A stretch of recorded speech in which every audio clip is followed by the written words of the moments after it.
politike, se sa të rëndësishme janë themelimi institucioneve, atëherë sigurisht që se cilin interpretim edhe ka bazë, nga që edhe mund të thuhet se ka pas një mosdurim, ka pas një kundërshtim goxha të ashpër gjatë fushatës. Nuk është kjo që ndodhë për herë të parë, ka pasur edhe në kaluarën dhe në moment të fundit kanë arritur që të gjejnë një kompromis. Si s'po ndodhë tani? Po mendoj se këta të cilët kanë qenë në opozitë duan qeverin, po e duan pa kurtin mbi krye. Nga që më letë kanë arritur të bashkëveprojnë, thënë se buti në këto rrethana, nga që zoti Kurti ju duket më ndryshe për qeverisur dhe numrat pastaj edhe imponojnë. Ose për mos qeverisur, se kemi po duke qeveris, po. Nga që zoti Kurti tash i ka 48 deputet dhe sigurisht që do t'jetë hisedar më i madh i qeverisë, ndërsa partitë të tjera nuk mund të pretendojnë paktën në kështu pozicione në bazë të numrave të rëndësishme. Edhe partitë që tash kanë qenë në opozit, por dikur kanë qenë në pushtet, kur i kemi pasur në studio shpeshherë kanë thënë se kanë qenë gabim, kur ja kanë dhënë dikujt me më pak fuqi politike pozitën e kryeministrit. Dhe është diçka që s'do donin ta përsëritin në të ardhmen, nga që garojnë për të realizuar konceptet e tyre dhe këtë mos... Duhet thënë vazhdimisht të keni thënë që dallimi është i madh mes partisë së parë dhe partive të tjera në këtë. Po, edhe këto tjera për aq dallim sa kanë, nuk është që më duan ta bëjnë të njëjtin veprim, ta zënë PDK-ja kur ja pa dhënë zotit Haradinaj postin e kryeministit, nuk është që më pas u ndan më smiri apo që e pan shumë të nxehtë këtë bashkëpunim.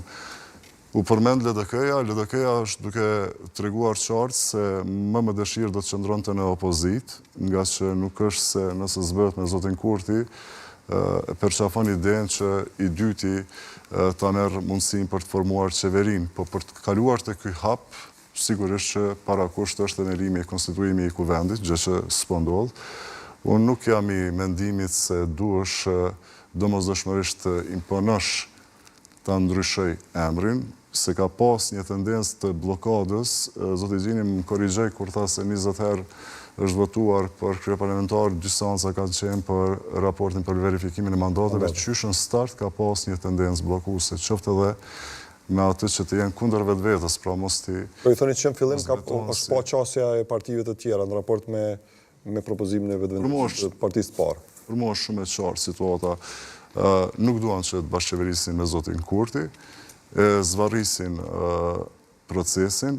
Këtu nuk do ta bëj me faj vetëm këtë palë apo palën tjetër, sepse thash duhet pjekuri politike ku gjithë duhet reflektojnë dhe mendoj se nuk duan të kalojnë as të hapi dytë, se nëse ne po flasim se kushtetuta kështu e përcakton se i përket propozimit të emrit të parë, dihet qartë që pas 15 ditëve nëse nuk e themelon i pari, atëherë kalon tek i dyti, po shihet se edhe këta ndërmjet vete nuk është që...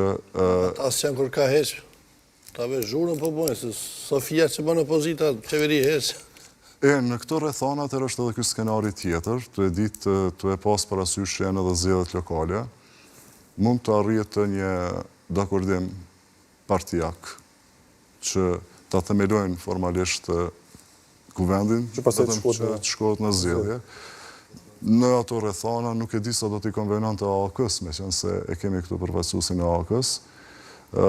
Se zoti Bozhari, shkaku se në zgjedhjet e fundit AAK-ja nuk e mori rezultatin e dëshiruar. Kështu të paktën ka deklaruar edhe zoti Haradinaj. Nuk është që pritshmëria e kësaj partije ka qenë ajo që është synuar gjatë fushatës.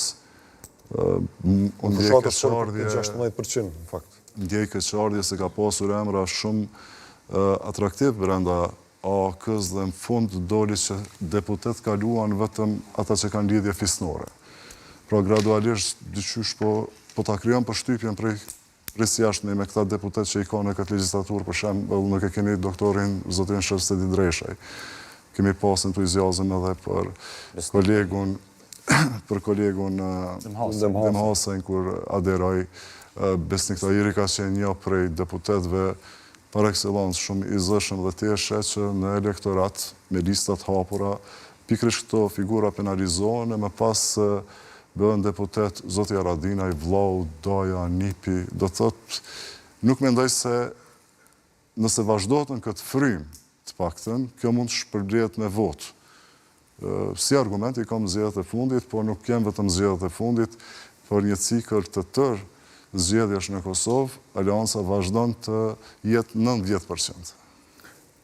Me që se përmene Aleancën, a e mendoni këtë situatë që po e shpjegon zoti Pozhari që nëse vazhdoni realisht me këtë frym, edhe nëse shkohet në